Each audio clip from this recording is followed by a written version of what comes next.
Hey, BC, what's up? It's me, yours truly, back to post another quick video here, just to share a few recent finds.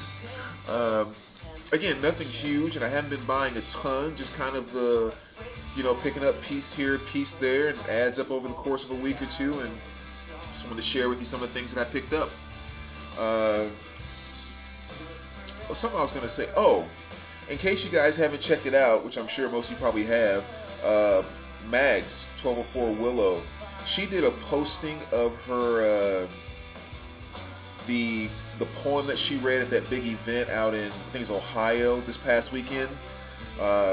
It's really, really cool. She had actually shared that poem with me before she went off to do that, and she did a posting of it. So I just want to kind of entice everyone who hasn't seen that yet to go over to her channel and check that out. Some really cool stuff, really powerful stuff, and I just wanted to kind of actually personally say to Mags, really, really proud of you for going out there and doing that. I know how hard it has been for you to write, much less, they say like one of the biggest fears that most people have is public speaking. That's not one that I have, but, with most people, that's like the biggest fear they have is public speaking.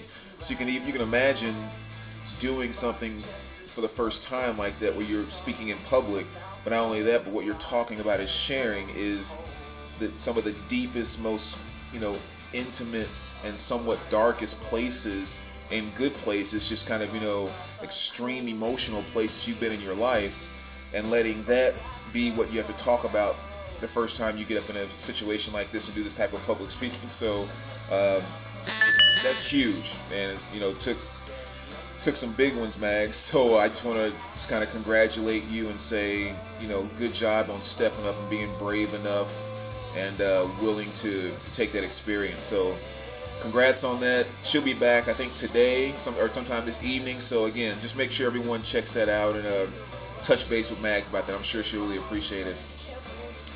But kind of going into recent finds. Well, this was playing in the background, first of all. This is Kevin Devine, Put Your Ghost to Rest.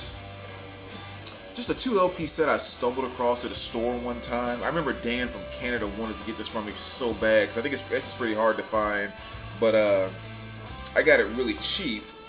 2 LP set, one's on orange vinyl, one's on white vinyl. And I think there were only like 400 of these that he sold when he was on tour or something like that. So it's not the easiest thing to find. And again, I stumbled across it for like $7, I think, something like that. So anyway, that's what's playing in the background. Now let's just kind of jump right into the recent finds. A lot of different things, of course, still kind of mixing it up. I do want to give a shout out to actually someone that's kind of here in the VC. Really interesting story. Well, kind of a cool story. I bumped into him twice. I'm not going to mention his name because he doesn't really post videos and stuff like that, but he does a lot of watching. He knows about just about everybody.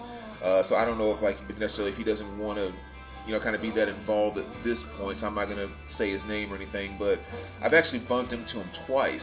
Once at a record show, and then the other day I was at a local store, and it was just one of those, Mr. Hall of Fame. Like, what? And we sat there and chatted for about 20 minutes, maybe 30 minutes, something like that. Really, really cool guy. So I hope he starts posting really soon. If you're watching this video, I'm saying it to you in the video, I really hope you start posting really soon, because just with a few things that he shared with me, he has some really cool freaking stories. Some very cool stories. You'd be amazed at some of the people that he has met. Awesome stuff. But anyway, he kind of turned me on to this flea market that he said had this guy that had a booth that was selling records for $2 a piece. And he knew I was a big 80s fan. Sorry, record's over here. There we go. He knew I was a big 80s fan, and so he said there was a lot of good 80s stuff there that I should definitely check out. So I did, and definitely had a pretty good score. And it was really nice, too, just kind of going in there knowing that every record was only $2. So one that I got here, which is one that I already have a great copy of, but knowing all the 80s fans here in the VC, I thought I got to get it because I'm sure someone is going to want a copy of this and we can kind of work something out. But a perfect copy mint condition, with the exception of this little sticker. Looks like it was at a library or something there. But I haven't tried to peel it off, but it looks like it's not on there too good. But anyway, a perfect copy of just one of the Guys soundtracks. And when I first started collecting, I cannot tell you how long and hard I searched for this album.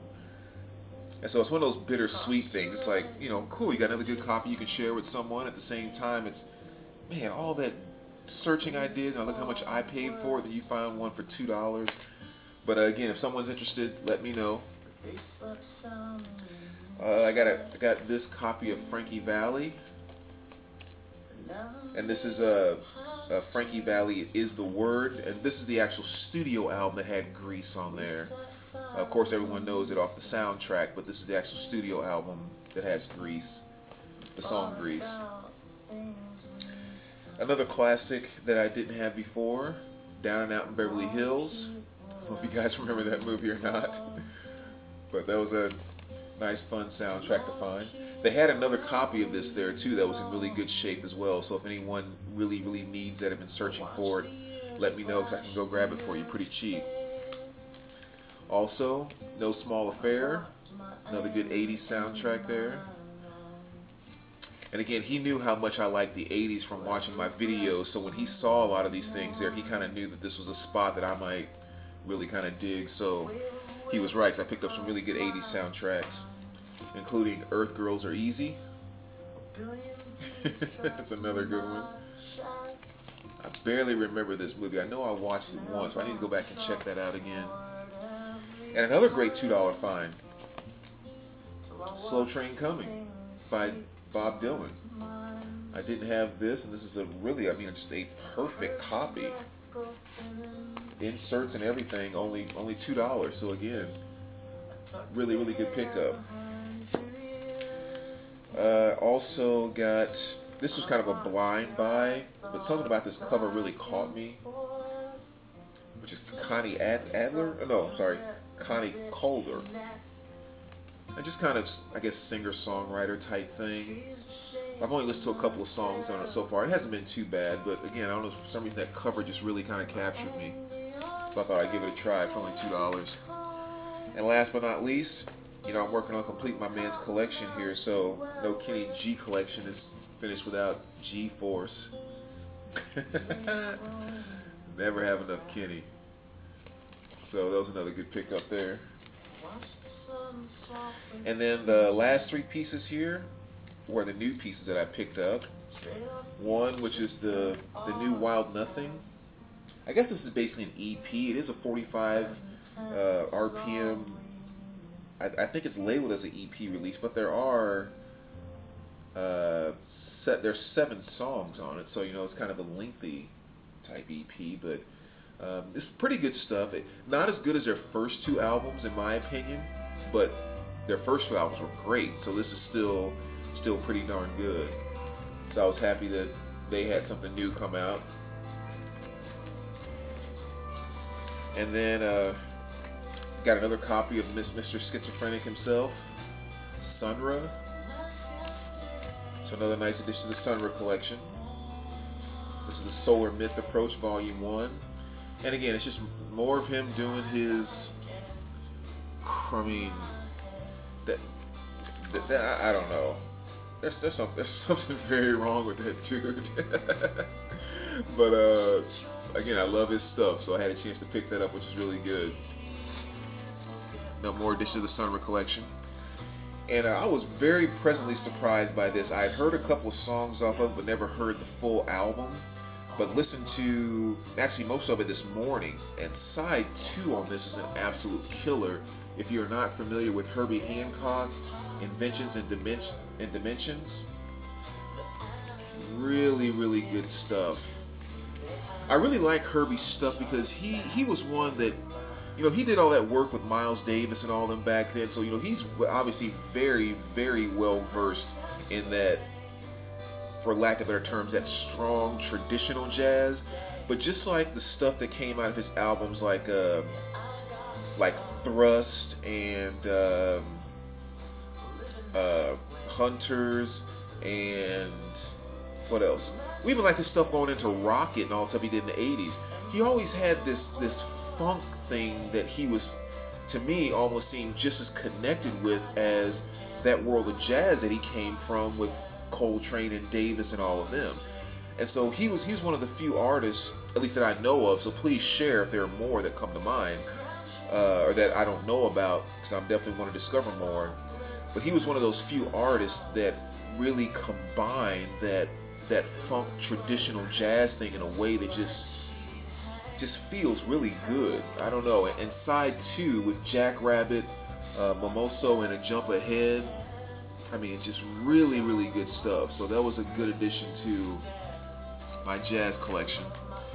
And there was actually one other I picked up. I guess I'll show it to you, so I'll probably get another copy anyway. But I bought it brand new at a local store, and side 2 is pretty warped, so I'm going to take it back and get another copy. But might as well go ahead and show it. Sonny Rollins, Duke's Time. Again, it's another nice piece of Sonny right there. So, but I said again, it ended up being kind of warped, so I'm going to end up returning that. But anyway, no tapes or anything like that, so that's pretty much my new finds for the last week or two. But as always, thank you, VC, for checking it out, and we will talk to you guys soon. Oh, that's what I did want to mention. And actually, let me find that here. Give me just 1 second. Because I actually have somewhat of a favor that I would like to ask someone in the VC. And it has to do with the CD that I'm looking for. And give me just 1 second here. I'll find it. Okay, it's pulling it up here. So I had it in this little watch list thing over here. Okay. What I would like is if anyone does have it and is willing to do that, and I'll be willing to pay you for shipping and all that stuff, and CDs or material. But Nils Lofgren, he has that acoustic live CD that he did. I don't remember the year that it was done, but again, Nils Lofgren acoustic live. I would like to get a copy of that CD. And there's really only one song that I really want off of it, so I don't want to do the whole iTunes thing. So if someone happens to have that and could maybe burn me a copy of it, again, I would pay for shipping and all of that stuff. I would just really like to get a copy of that CD. Again, Neil Lofgren's Acoustic Live is what I'm looking for. So, again, if someone does happen to have it, please just drop me a quick PM or something like that, and so we can kind of work something out where I can get a few bucks to you, where you can send that over to me, because I would definitely like to get a copy of that. So anyway, thanks again, VC. As always, great touching base with you guys, and we will talk to you soon. All right, take care.